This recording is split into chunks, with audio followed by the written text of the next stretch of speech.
perimeter. You got 4 individuals. You can make it here in America if you're willing to try. I'm with you, the American people. A new world order. A world where the rule of law, not the law of the jungle, governs the conduct of nations. Now we are in danger of being swamped by Muslims. G'day guys and welcome to the Conspiracy Podcast. My name's Josh Wade. On today's show we're talking to Luke Kidgell, who's up here touring with Lewis Spears on his Try and Stop Me tour, but Luke's also got his show You Don't Own Me, which is coming all around Australia, so make sure you check it out. On today's show we chat about climate change, Koshi and a bunch of other weird shit. You guys will enjoy this show, I know it. I had a great time doing it.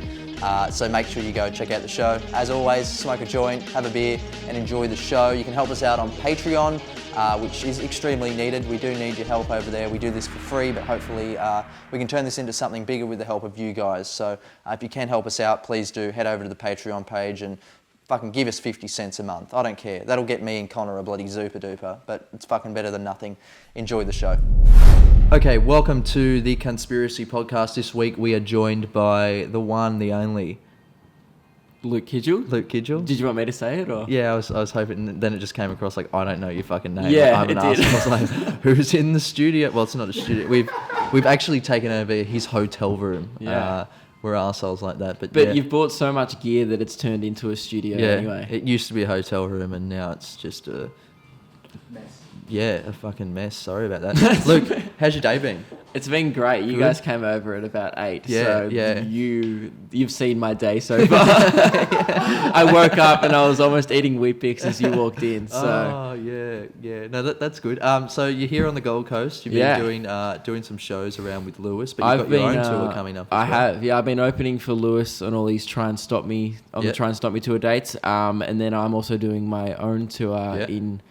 It started, I did one show in Newcastle and that went really well. It's the first show I'd ever done by myself. Yeah. How was that? It was that's awesome. That's a big because moment. people were coming for me. And also, it was just weird because there was some people who didn't even know who Lewis was. And we did Lewis's show on the Saturday night and I did my show on the Monday. Right, yeah. And Lewis, we swapped. So I opened for Lewis on the Saturday, then he opened for me on the Monday. Yeah, that's and cool. Some people, it was like, some people don't know who I am at his shows, and then a few people just came for, like, you know, vice versa. Yeah. It was just strange, and I attracted quite a different audience from him. Because my stand-up's like a lot sillier. And a lot more playful, I think. And just because my videos are different online. And people came for me, which was, it was surreal. It was really cool. I was waiting backstage, and they were like singing along to the music that I was playing.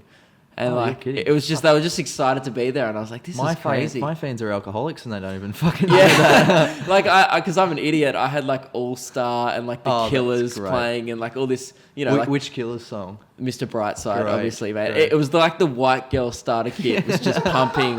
Like, and then all these, and then because I was like to Lewis, man, should I put in all this music to the seating place? He was like, yeah, do what you want, man. And I was like, yeah, I will. And then he was giving me shit like, dude, why would you put All Star in? And then they all started singing it like somebody, and I was like, told you, man. Yeah. I'm like, and you know what's weird? I don't try to attract that white girl audience. It's just me. But no, it was great. And then the Melbourne Comedy Festival shows start next Tuesday. I'm not sure when this is going to come out, so... But you'll probably be at the I'll festival. probably be at the festival doing them. So if the festival's still going, come check it out. And those will be my first ever Melbourne shows. And then in June, I'm doing the rest of the states. Yeah, okay. So interesting. Good. And then the show's called You Don't Own Me. No, they don't either. No one does. That's the thing. People think some people do. Except the government. And this is where we delve into... No, we're not going to go No, that it's deep true. too quickly. I'm actually like society's bitch. That's why it's so ironic. Like, I'm actually a pussy. Like... Yeah, me too, actually. So what was it like, though? So, like, because being on stage for that hour... Right, that's an interesting thing because there's a lot of comedians out there that, you know, they do open mic and stuff like that, but then they never really go out and do an hour, or if they do, they're not used to it because they've spent so much time doing open mic that they've got their few killer jokes, their 10 minutes or however long they go for.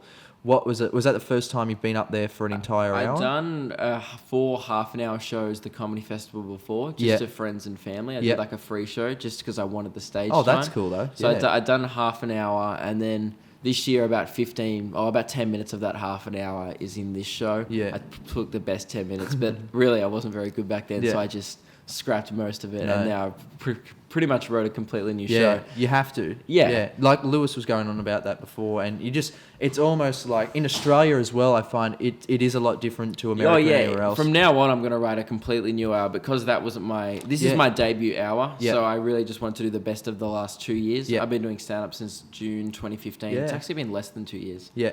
So I've made a pretty quick kind of transition into this first show. Usually people wait a bit longer. Throw yourself in the deep end, though. But so I am going to use 10 minutes of that show, but no one saw it. It was literally my high school mates and my mum. Like, dude, I've still got I think we were speaking about this the other day. I've got 1 or 2 bits that I wrote when I was like 16, and that if everything else is failing, I'm like, they work those bits, and it just feels like it's always nice to have those core 2 pieces. Oh, it is great for like when you're doing open mic rooms, start off strong, then drop some new stuff in the middle. Yeah. But next year, from every year on, it'll be like a completely new show. And I think that's important to keep the people coming back. Because when you're a comedian, no one wants to hear the old shit because the joke's not funny more than I've once. seen that happen, and I've always sat there, and I remember that feeling going, oh, I never want to be that guy. I never want to be the guy that... I would rather them not laugh and the joke be fucking horrific and the whole hour be horrific than them coming back to the same thing. Yeah, it just doesn't... It's frustrating as a fan, I think. Yeah, exactly. It just shows that they've just had no initiative in that time. That's definitely what I'm going to do. So this show, it's my first ever hour. Yeah. And to answer your question about what's like doing the hour on stage, it was cool. It went really fast. Doesn't it? It just goes really quick. Yeah. For everyone else, it probably felt like an hour, but there was one time where I was like, maybe I should pull back on the alcohol a little bit. Like now I don't drink before a show at all. I don't even drink after a show. Yeah, I don't drink before. Well, good, stay on that. But there was a time where I was just like, I was having 1 beer before a show, 2 beers. Then it got to a point where when I was on the last tour, I was doing so many shows. I knew the show back to front. Like I was able to fuck around with it and still have a good show. And I knew that I was watching the video back the other day. Like my show was good, and I was watching how I was telling jokes, but I could tell I was plastered. And I think the one show that I really just got into it was like Canberra. I remember I had a bottle of wine, a whole bottle. You know what? To enjoy Canberra, you really need to get absolutely plastered. The show went for an hour 40.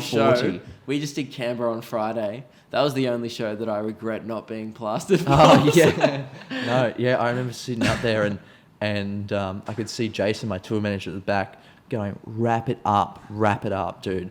And I'm sitting there and I get off stage and I'm like, how long did that go for? He's like an hour 40. And I'm I was like, oh no. I was like, it wasn't like me incoherently going crazy. Just like belligerently yelling. I was surprised. I'm like, did anyone leave? He's like, no. And I'm like, so they stayed there for an hour 40 listening to me talk. You must have been good. Well, I think the thing was that was the night that I got really into, like in that show I had a part where it was some audience interaction where I go yell at some conspiracies and we'll talk some stuff. That was when I first started to delve into that, and I was like, oh, okay, maybe this is actually... I realised that, everyone's got an opinion on... it's not just a niche thing. Everyone's got their own 2 cents that they want to throw in, and there's some really good conversation that happens, and it's the only part of the show where it's not... it's funny because there's throwaway witty bits that you say back to someone, but it turns into a little bit of a discussion, which is pretty cool. But that night, I definitely... Well, at least Canberra got their money's worth, so... Oh, fucking hell, they did. Yeah. And they still... Good. And then they stayed back for the meet and greet as well, which was even more surprising. That's dedicated. Yeah. You must have been good, so that's fine. Well, I don't know. I paid them. I actually paid them too. They had no made choice. Negative money off that. All right, so so you got those tour dates coming up. Where's your the favourite place that you've gone to so far with Lewis? That you're looking forward to going back to. Yeah, well, last year I only did Melbourne, Sydney, and Brisbane with Lewis, and Sydney. I love Sydney. I don't know why. I would hate to live there just because their roads are fucked. It is like an autistic child did it. Yeah, well, they didn't plan out their city. Like in Melbourne, where I'm from, we have a grid system, and everything's just blocks, and it makes sense. It's like everything's on a corner. You know what I mean? It's just it's a grid. It's gridded out. But it's in Sydney. There's one-way roads, and we noticed when it's scribble. It's literally when we ordered an Uber once, it was like the guy was like 500 meters away, but it took him 10 minutes to get where we were because he had to drive around. He had to drive 2 kilometers away because it was full of one-way roads. Yeah. Then weave his way back to us. Yeah, I'm like, this is ridiculous. Yeah, it is. But I would hate to live there. But I just think the harbour's beautiful, and I love walking over the bridge and stuff like that. Every time I go there, I'm like, that's a big bridge. I'm just still impressed. I'm like a child. I'm like, whoever built that just can bridge. Do you know, like growing up, I grew up in Townsville, so it was so far away from everything, and we went on like this holiday for like 2 days down to Sydney. It was the first time I've been to Sydney, me, my dad, my brother, and we went down and we got to this hotel, and I'd never seen that many people in my life. It was the first. I hadn't even been to Brisbane before, so it was like my first time in a city, and we get there, and all I wanted to do was go to sunrise in the morning. I wanted to be one of those fucking cucks in the window, like standing there. So we did this one morning. We're like, we get up the next morning, like we're going to sunrise. You wake up early, you set your alarm. I want to see Koshi's head. Did like the back of his head though. So we're fucking getting there. We're looking at the time. It's like 9 o'clock. Like it's almost 9 o'clock. We're thinking, oh no, the show's going to be over. So I remember like we're pacing. We're trying to get to fucking Martin Place. Did you make a sign? No, we didn't make the sign. We just got there, and fucking the sports guy was outside doing. You know, they wrap up the show at the very end. He's out there doing it, and then they all come out, and I'm sitting there like, these are the first celebrities and very loose on the word. Oh my God, it's the cash cow. I know, yeah. Which is actually just a sports guy in the fucking suit. Yeah. They couldn't be fucked hiring someone else. But it's probably Koshi. No, it's just some minority that they didn't want to throw on TV. So they thought, you know what, we've got enough diversity here on Channel 7. We need a cow. Yeah. Akmal, in here.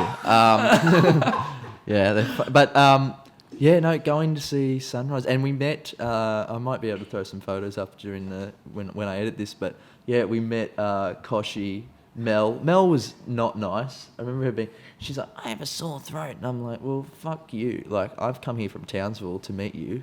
Okay, Mel. And no. Why? You shouldn't have. Yeah. No, that's actually my own fault. That's your own doing. Yeah. That's just my own doing. Like, Mel, you're actually probably a lovely person, but I remember thinking, oh, Mel's not nice. She would have talked to me at 9 a.m. You know what the fascinating? After she woke up at fucking 3 a.m. to go to some stupid ready show for to a snooze. Spurt some fucking propaganda and the puppy story. Yeah, I'd be fucking not wanting to talk to anyone, especially the cucks that come and wait outside. They're the worst people. Yeah, you're the minority in yeah. it. But yeah, we did that, and I remember this is the interesting part is they all came out when they came out. They all came out with like these like photos of themselves in like A4, just like these headshots that they were giving out. They were signing them and giving them out to people that were there, which I thought was like, even at the time, even though I was someone that was actively participating in meeting the sunrise people, I was like, this is weird. I don't care about you that much. So you actually like you're bringing these. How would you feel if you came out after a show with like you've gone out and you've self-printed your own headshots? And you were just signing them and giving out to people that didn't like just going to the bar. Didn't request them. Yeah, weren't lining up or anything. Yeah, they were just you'd be a cocksucker. Like that's a massive wanky move. Yeah, I don't know how. Like, but you know what? If Koshi gave me a signed picture of his head, I'd keep it. Oh fuck yeah! I wish I did. I wish I did. I've got the photo though. I might get that printed. Did he sign his forehead or his 5 head? But like, did he sign? I don't know, but we're on the same fucking scale, me and Kosh. Yeah. Once I go bald, mate, I'm fucking David Kosh. I'll just quickly swap him out for me, and I'll be welcome back to sunrise, telling the shitty like kind of racist joke at 6 a.m. in the morning. He has a joke book, you know. He has a couple. I know. Yeah. He shouldn't. No, it's a mistake. He shouldn't. No. Anyway, but yeah, Sydney's my favorite, and also Gold Coast. Here's the thing about Gold Coast. Yeah. We're here now. The location-wise, like we're on the 31st floor of a hotel looking over the beach right now. It's beautiful. I can see into the horizon. It's a sunny day. And then you walk down to the strip, and like you go near the strip clubs and all the bars, and it's like, this isn't a nice place anymore. No. Like aesthetically, it's beautiful, but it's like you know what it is? Gold Coast is the place in Australia where the worst people from every state congregate. Yeah. To go on a bogan shitty holiday just to piss up. Yeah, and there's nothing really that like we were talking before when you guys said before we started the podcast. Yeah.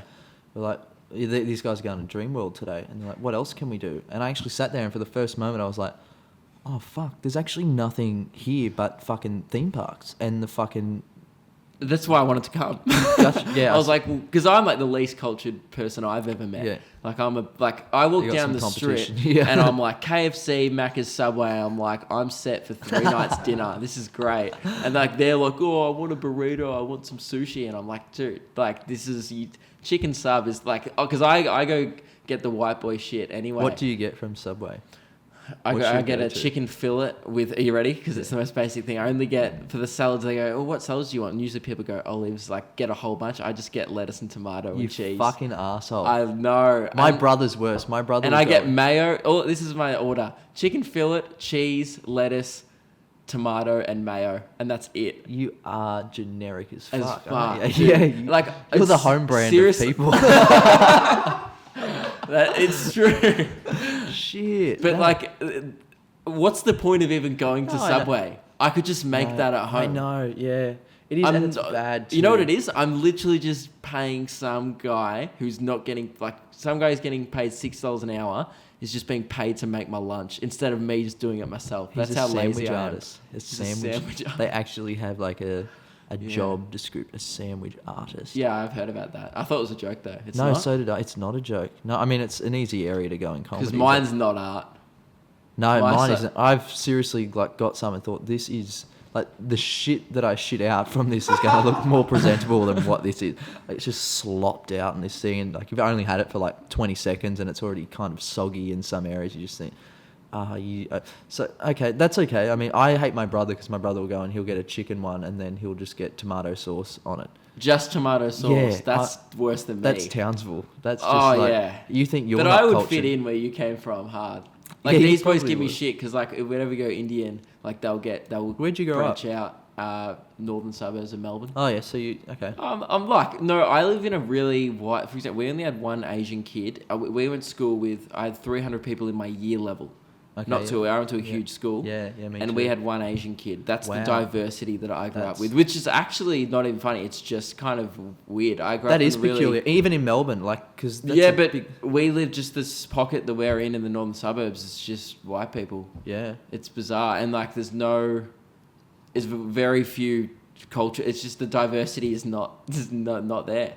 It's incredible. The interesting part about where I grew up in Townsville was like it's mainly white people and then a lot of Aboriginal and Torres Strait Islander people. Yeah.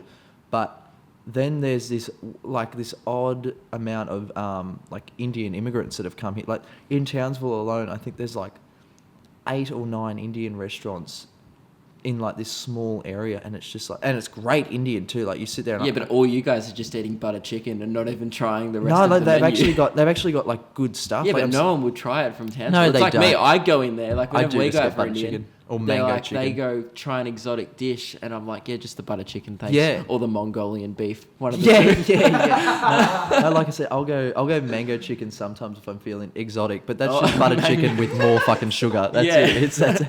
That's it. It's the extent with a fucking Sunny Boy on the inside. Yeah, mango Sunny Boy melted into it. Yeah, you're the Zupa Duper of people. I like Zupa Dupers. They are excellent. I've actually got a bit about Zupa Dupers in the show. Really? Yeah. They are a funny. It sounds funny, Zupa Duper. Yeah, I never go out and actively buy them, but if I open the fridge at someone's house and I saw them there, I'd be like, I'm having a Zupa Duper. Oh, like, yeah. Why wouldn't you have a Zupa fucking duper? It's a fun, icy treat. Nothing wrong with that. I never liked the Sunny Boys or things. I thought they were a pain in the ass to eat. They were too... You have to push them up, and then by the end, you've sucked out all the flavour and you're left with a big ice block. Thing, yeah. It's like that's why the oceans are rising, because Sunny Boys, people just not sucking out all the flavour. The ice is melting. Throwing them in, and polar bears are dying. And Sunny Boy, explain yourself.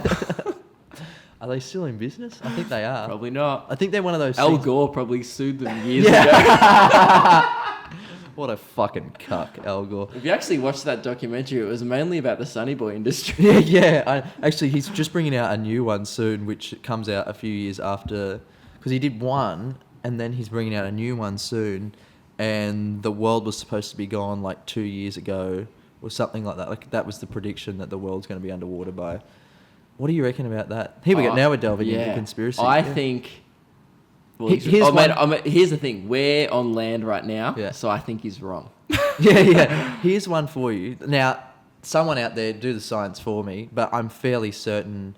Actually, Connor, maybe look this one up. But there's someone said to me this. I grew up with this guy that was this real sort of right wing. He was our next door neighbour. He was extreme right wing, and I would say I'm neither. I've got opinions on both sides. So I don't like to treat it like football, because the thing is, like, and I think I'm going to write this as an actual bit. But the thing is like, there's people out there that treat obviously politics like sport, and they're like Labor or Liberal, and they will defend it to the fucking end, right? Whereas like it is, if you're going to treat it like sport, then treat it like sport in knowing that sometimes your team is shit. Sometimes they just fucking from Melbourne suck, in AFL. right? You guys don't follow it probably, but Melbourne suck. They do. Yeah, and you just have to. But we've won 2 in a row this year, up the D's. Anyway. Yep. Anyway, regardless.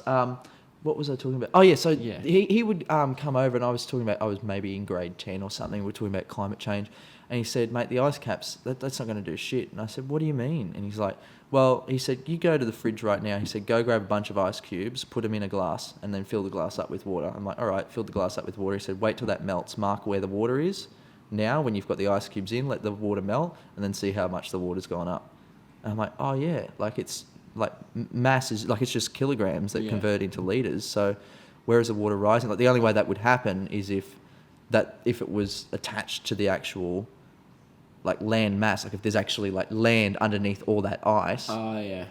Then that melt. I don't know though. Like if it's floating, if it's big ice cubes floating and then it melts, then how does that? Because wouldn't the weight of those ice cubes raise the water up anyway? Yeah.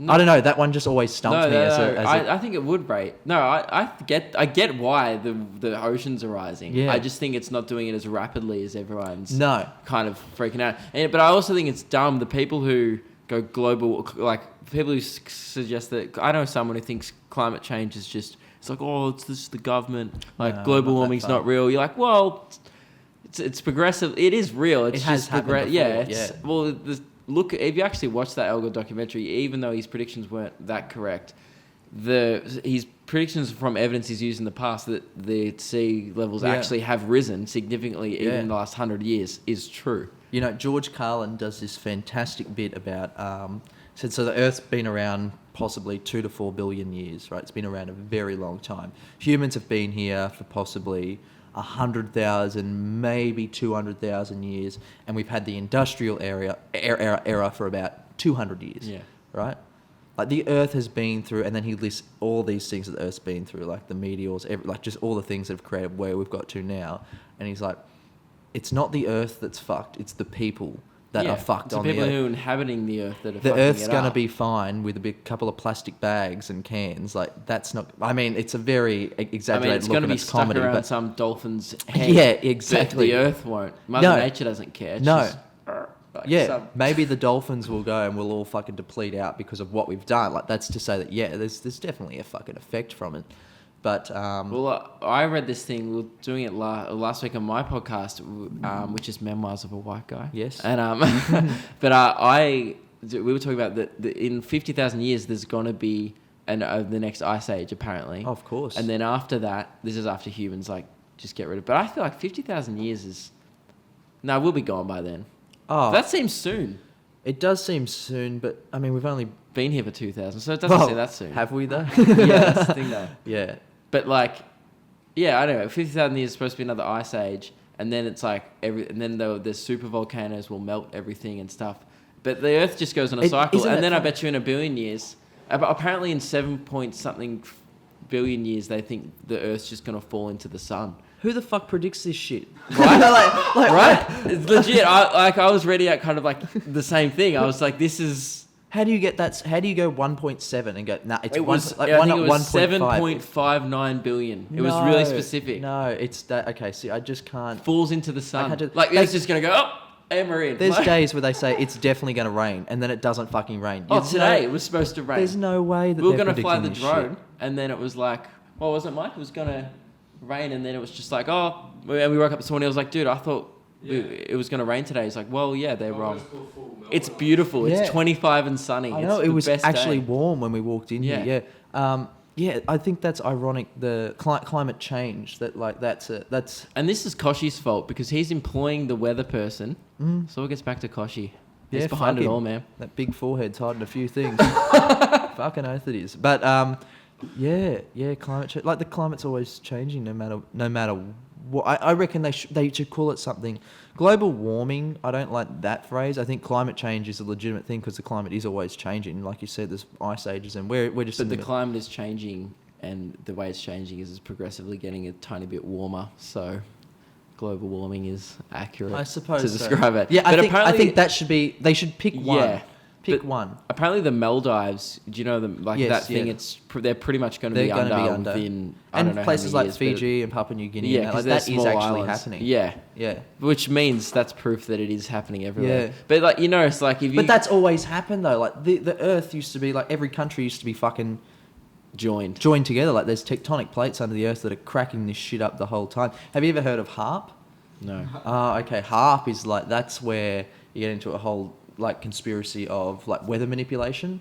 So during like the, do you remember the Beijing Olympics? Yes. Where there was like heaps of smog. Do you ever remember hearing anything about? Yeah, but that's just China's pollution. Oh yeah, isn't it? yeah. No, I understand that. So where this is going is like the whole city was like full of smog, and they were all worried like this is like uninhabitable for white people. Athletes. Yeah, they're not used to this. So that's why they're all wearing the anyway. Yeah. So they went up and basically they needed it to rain. So they went and planted like, I don't know exactly what it was, but like they actually did this. They went and like put things in the clouds that would make it rain. I don't know exactly what they're putting in the clouds, but yeah.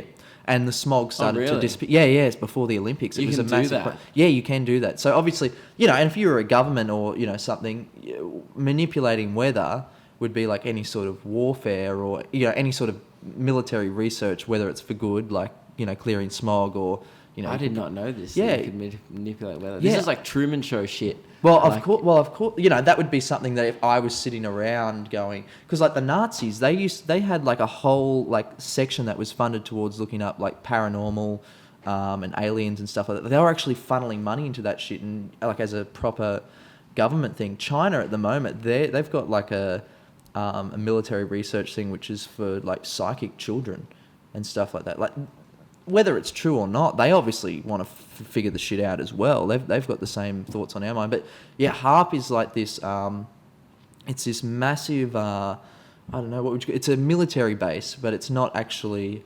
Like it is a military base. People go out there and it's a military base, and you can't actually go on it. But it's not. It's like Area 51, where it's not actually. They don't have it on the website going. This is a.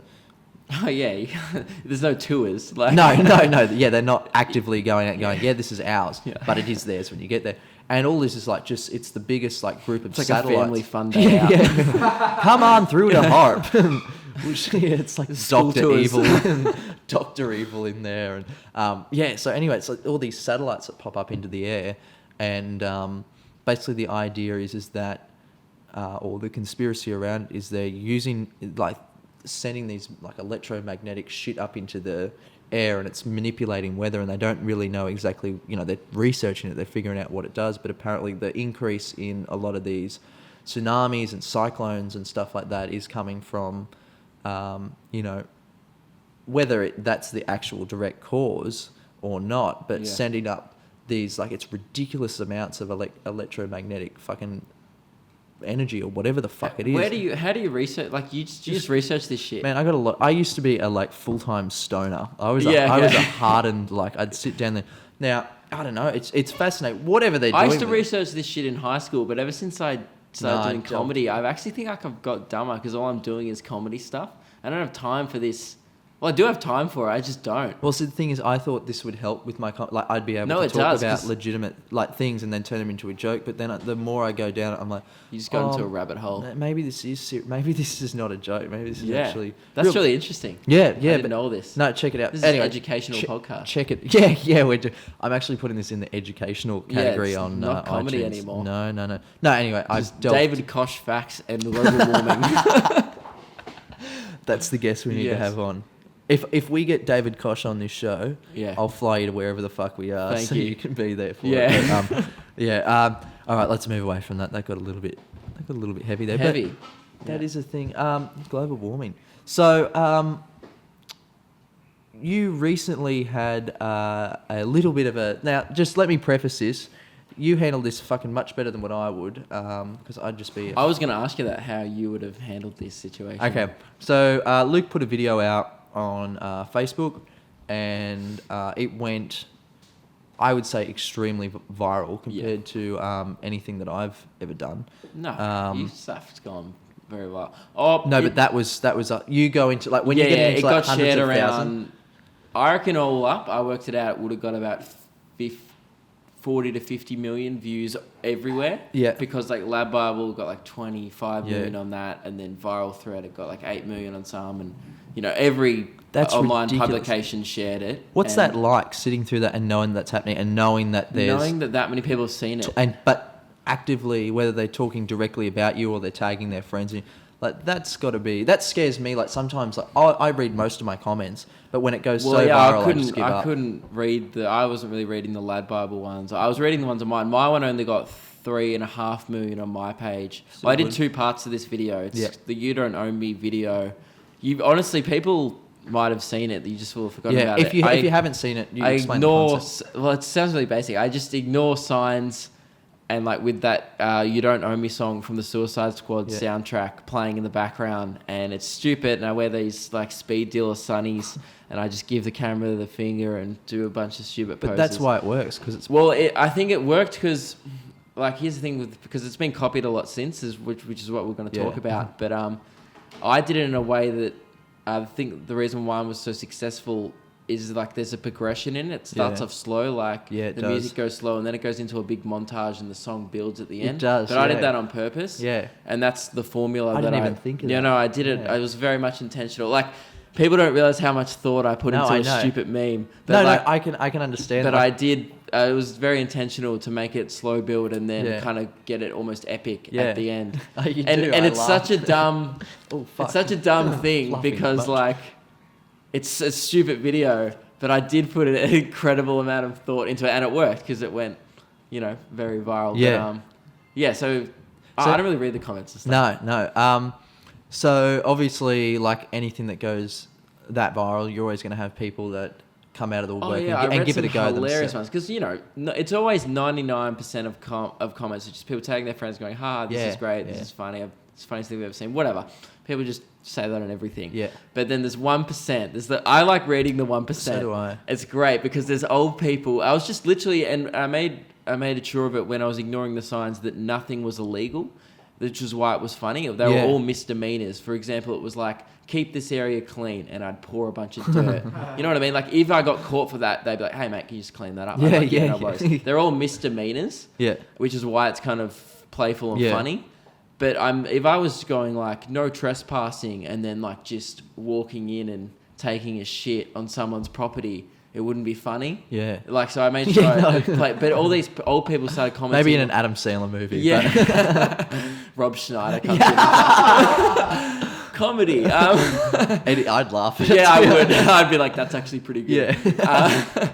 But all these old people started commenting like he shouldn't have done, like, it was, these youth, they have an utter disrespect for authority. They think they can do whatever they want. And all these other people are like, well, you're the life of the party, aren't you? Like, this guy is making a bit of a mess. And everyone's like, look, he probably cleaned up the mess afterwards. Yeah. Like, one of them was like 14 items or less with the trolley in the supermarket. Yeah. And I just stacked up the trolley and then went through the 14 or items or less checkout. Yeah.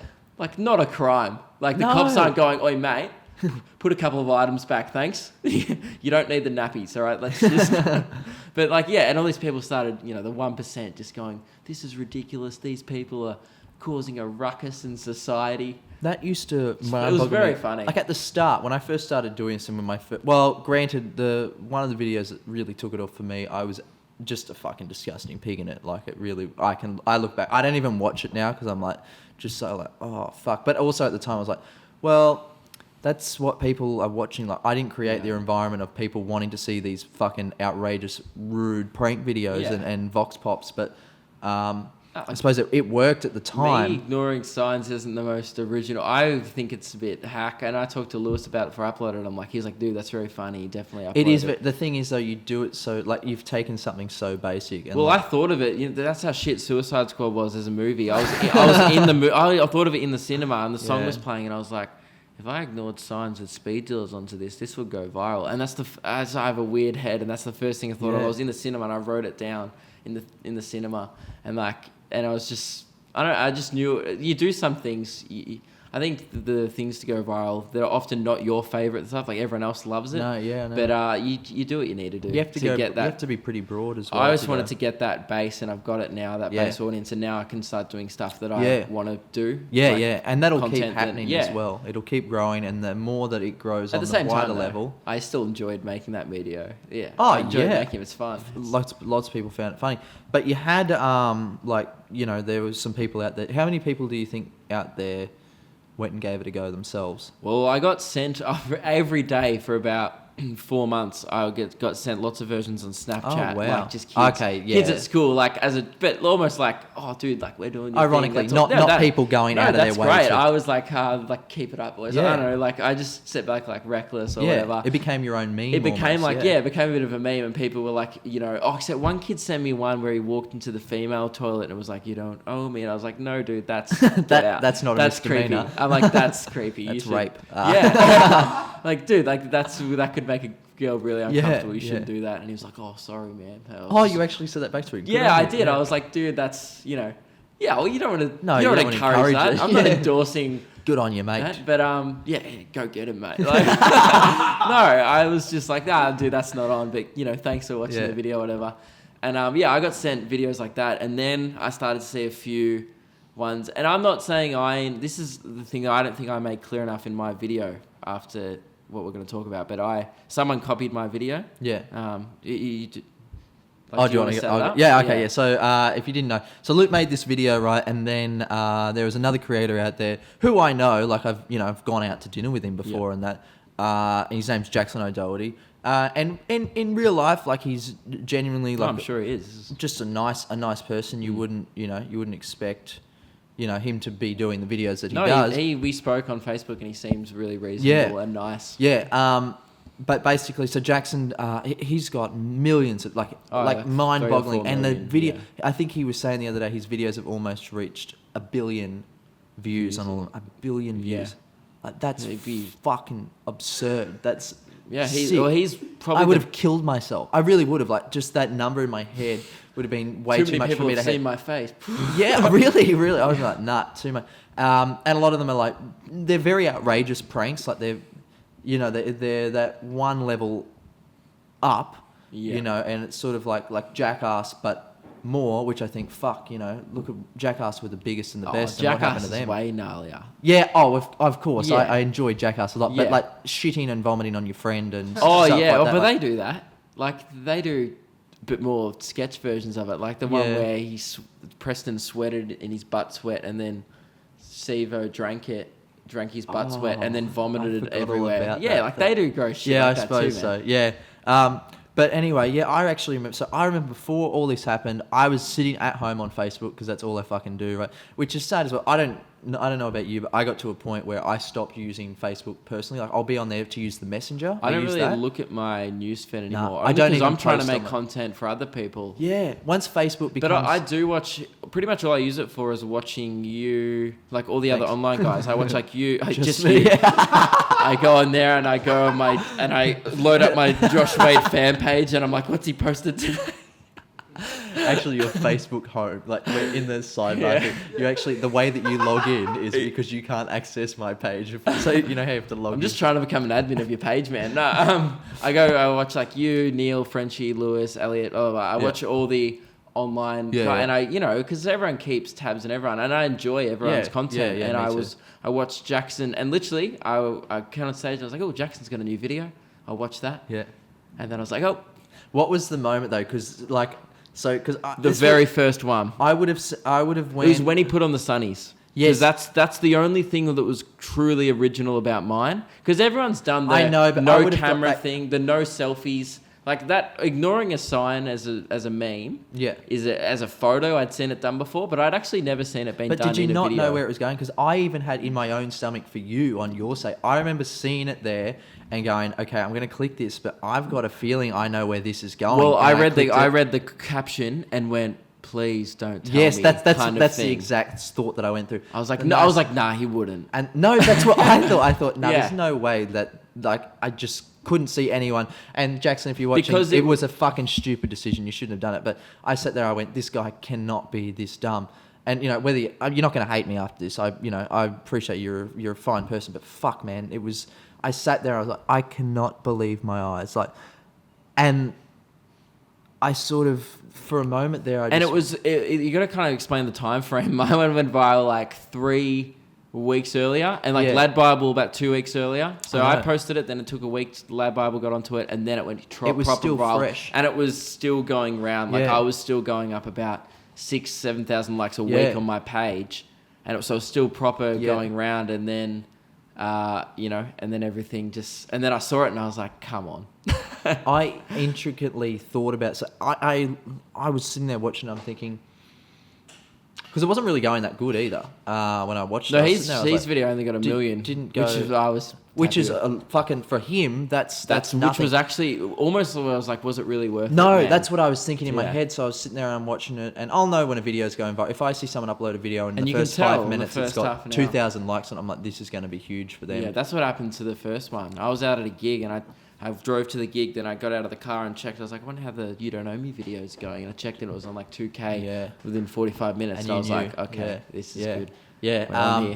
So I'm watching it and I'm thinking, so what would have...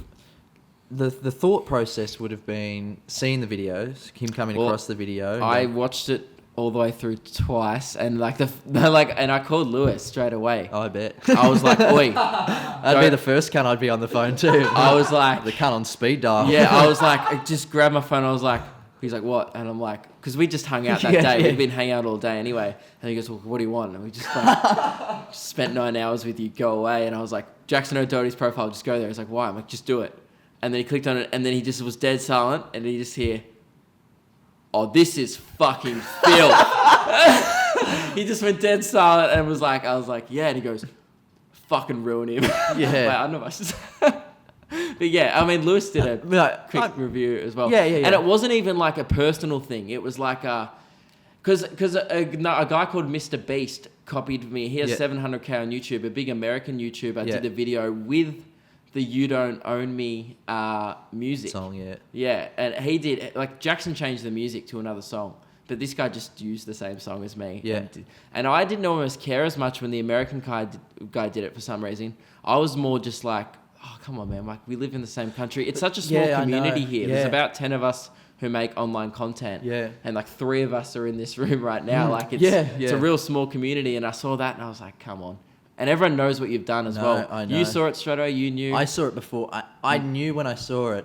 And like I said, it's not a personal thing. Like in personal, like, he's fine. But yeah, as a professional thing, I thought that was one of the silliest things you could have done. Do you need your water? No, I was going to get my phone to read out this Mr. Beast guy's conversation I had with him. I'm not going to... Jackson also messaged me. I'm not going to read that out. No. But like, Jackson was really good about it in the end. Yeah. He was like, hey, man, I gave you credit. He said, I don't know, I'm not going to go into it, but he was like, I've given you credit now. I'm sorry, won't happen again. You know, he was pretty good about it. And I was like, you're really reasonable. And we're all good. He had his maybe like... People come up to me after shows and go, do you hate Jackson? I'm like, no, I don't care. Maybe like a nice guy. Everyone has that moment where they think, they get caught out doing something that maybe at the time probably just, he probably would have saw it and went, oh, I'm going to do that. And everyone started... So what happened was half an hour after you uploaded the video, I said... I just shared his video on my page and then said... I said... Wow, loving... I remember seeing that. I said like, wow, this video is so funny. I wish I'd have thought of it 3 months ago. Yeah. And then during the week, I posted like the you versus the guy she tells you not to worry about. That was excellent. And then, and then I did a review on him, which got on the front page of Reddit. Yeah. And I got 100K views overnight, and he pretty much I was happy that people got around it. You would think, and if I was in his position, I would have been extremely embarrassed. Yeah. That you'd got caught out doing something like that. And I didn't say anything in the video that wasn't true. I didn't really attack him personally. No. I was just more like, hey, this is what happened. Everyone knows what you've done. Well, at the end of the day, it didn't happen again. When shit like, that's what happens. So anyway, but yeah, so you've got Mr. So this Beast. is Mr. Beast, and he followed me on Twitter half an hour because all my people, after the My people. So I don't know. I don't like saying the word fans. I know it does. All sound the people like who follow my page or follow my comedy. How much harder is that to say as well? My fans, whatever. after the Jackson thing happened, they go, dude, another guy's copied it again, wreck him. And I was like, I'm not going to do another video on it. Yeah. But he followed me on Twitter, this Mr. Beast guy, half an hour after he uploaded it, because people started calling him out on his video, and he was like, who's this Luke Kidgell? And he knew who I was. Yeah. And he messaged me saying, so he followed me, he didn't message me. So I said, hey man, big fan, loving all your original content, Luke. And then he said, hey, I want to shout out one of your social medias since I took heavy inspiration from one of your videos. And he was like, what would you say your best video is? And then I linked him, me calling out Jackson for copying the video. And then he said he didn't check the link. He goes, great, thanks very much. I'll post this in the comments. And this Mr. Beast guy posted that video in the comments of his video. And he didn't check the link. I think he's changed it now. That is excellent. It was great. That is brilliant. Oh, there you go. Well, there you go. I mean, I've never had it. I mean, there were times where I'd get a little bit defensive because I'd watch, there was a guy that was around ages ago, and he was like, do you remember Adrian Van Ooyen? Yes. He looked exactly, his name was That's So Nathan, and he looked exactly like Adrian Van Ooyen, did the exact same videos, but then he went out and started doing these interviews, and like he'd use this, like, because I sort of created this thing where it was like, pop thing. Yeah, but I'd use this EDM music in there, and then I'd have, like, I had sort of a format. Had a style. Yeah. And even like the little things, like I created this thing down the bottom because at the time, no one was doing this on Facebook where they go, right, I need to cross-pollinate my channel. So I'll put like a little thing down the bottom, which had my Facebook, YouTube, blah, blah, blah. And so I would do that. And then he literally, I'm looking at it and I'm like, that's the exact same one. Like he screenshotted mine, cut it out on Photoshop, and then changed it to his details. Just covered over the, I was like, fuck, okay. And it was EDM music. And he was out doing these interviews at schoolies or something, and then even in the video he goes, "I'm Josh Wade" or something like that, or something along those lines. Did he and reference you? Yeah, and I was which means he's seen yours and yeah, and that's what bothers me when they. I was fuming. I was like, "Are you fucking like? Are you kidding?" Like, for example, if I saw someone else do a thing, Don't like care now. I actually had like this idea for a silly Harry Potter video. Yeah, and then Frenchie uploaded his silly Harry Potter video, and I was like, I just won't do it. Yeah. You know what I mean? Like, I'm like, he's just done it now. I don't even want to think of another. Well, it's more just I enjoyed his video, and then I was like, my video wasn't even that funny. It wasn't as funny as his, and I was like, I'm just not going to do it now. I'm my own person. I'm going to think of another video. It's not a hard thing to do. Just go. I'll think of the next idea. Like, I think there's a fine line between like inspiration and going, I really like what that person does, and I'd like to. Maybe like really triggered me when I was watching Jackson's one is I did No Dogs, just like a thing with me with a little puppy, and I was like, and I did the thing, and then he did No Dogs, and I was like, you could have even done a different sign. Yeah, exactly. And they did the sunglasses thing. That's what I know. That's the thing that I was like, you didn't have to do it with the sunglasses, but you went. That's what made his funny. That's it. I'm gonna do the same thing. Certified it. But to he me could as have put like copy. a silly hat on or anything. He could have still, I would have looked at that and gone, that's still a carbon copy. It's 90% there. So. But you know what? I was glad that even his fans were like, I'm pretty sure I've seen this before. Yeah. I saw someone going, hey Jackson, I usually love your videos. I did see something like that. And was this on Facebook? Yeah, just in his comments, he was like, and he was blocking and banning people who were calling him out on it. Which you probably would if you were freaking out in that moment. I guess I'd probably take down the video. I would take down. No, I wouldn't do it. But no, I wouldn't go that. If I was in that position, though, I would take down the. But I just can't imagine like seeing a Frenchie video and going, like as you said, the community's small, and going, oh yeah, I'll just basically wait 3 weeks and do I'm that gonna myself. do some fucking dating sex video and pull it off exactly the same, and to use maybe use angles. one or two, like maybe the punchline at the end, which is your glasses thing, but the punchline at the end is the same. Yeah, you just wouldn't do it anyway. But no, I'm sure I don't have anything against him personally.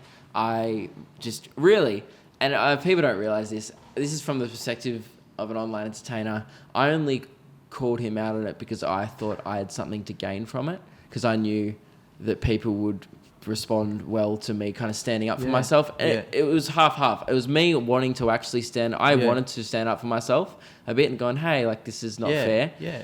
And then a bit of me was like, this could go well. Yeah. You know what I mean? And it was... The thing is, like, when you're competing, like, in that situation... I had leverage in the situation. You did. Well, that and you're a comedian. Yeah.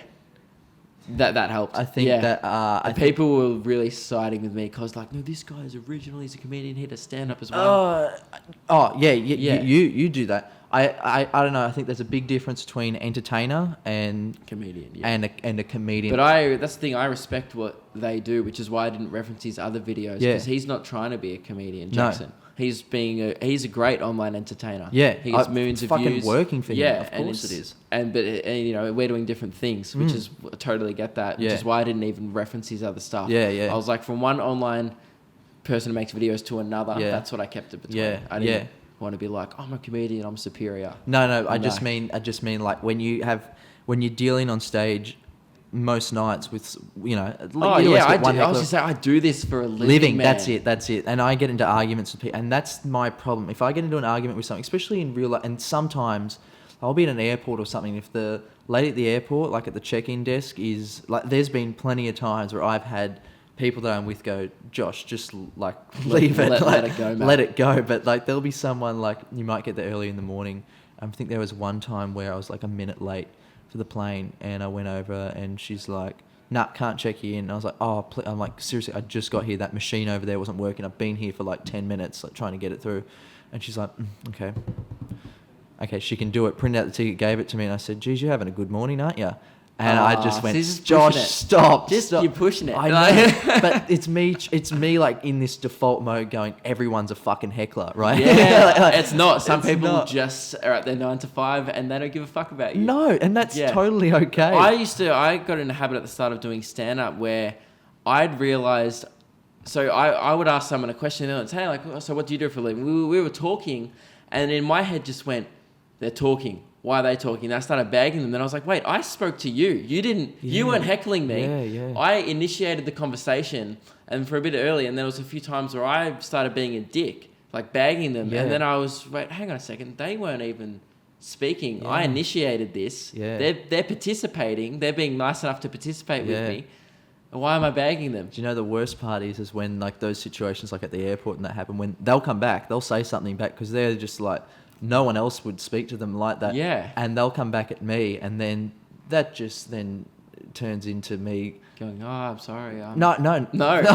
You're an asshole. No. It's like I then switch into like this other mode. You put on the boxing gloves. And It almost is. It's like it's a battle of the wits, and because I know in my head, especially when I get in that mode as well, even if that person is more wittier than me, I'll still find a way to just one up. Sometimes you're down on stage, like they're actually getting you good, and I let them get me good, right? Because they're gonna stuff it because this is not what they do. Yeah. Sometimes the guy will actually out a good heckle, and everyone will cheer the guy. Yeah, I love that. It's great, and I'll that. give him, and I'll go have a drink, and I'll be like, that was good. Pretty funny. And you can even wait 5 minutes, do a bit of stand up in between. The tables are gonna turn. You're always going to find a situation. It always does. It's great. It always ends up. You always end up on top. I'll always applaud. There was one guy at my Adelaide show that said something like there was bells going off because we were near a church, and anyway, I said, the fucking church standing. I said, every time that bell goes off, another kid's molested, and he goes, it's classic church. Yeah, jokes. Love it. Yeah, I'm what's the contemporary? I would call myself a cutting edge comedian. Cutting edge. They laughed. Pedophilia. All right. I'm out. And anyway, it's not a church, it's a post office. And I'm like, no, dude, we're in the post office now. This is the fucking shithole that we're performing. And he goes, no, it's a post office. Like, why the fuck's the post office got a bell? And he's like, I don't know, I'm just telling you it's a post office. And I'm like, why the fuck do you care? Like, anyway, we had this back and forth. It was funny because it was such a good heckle. And then he just ended up, you can use them as the butt of joke. And the best part is because they've initiated it, they knew they won the first one, that they're happy to take the butt of, they'll go, But also, even another joke, you could bring back the post office thing and then wreck him. Oh, trust me, I did. Yeah, you did. Yeah. I said, he's the walking fucking Wikipedia, and there's lots of different anyway, fucking what were we? How did we get into that? It was the Jackson thing. Anyway, was it the Jackson thing? And then we started talking about if you could beat. I don't know. Someone this in is an why argument. you shouldn't smoke weed. No, it was if you could beat someone in an argument. Someone in an argument. Yeah, in the airport. Anyway, but I've learnt to be a better communicator. So unfortunately, because this is only our second podcast, we fucked up, and the 2 cameras that we used, the battery died on them because we were filming Lewis's podcast. We did them back to back. So if you want to hear the end of that podcast, you can head over to iTunes.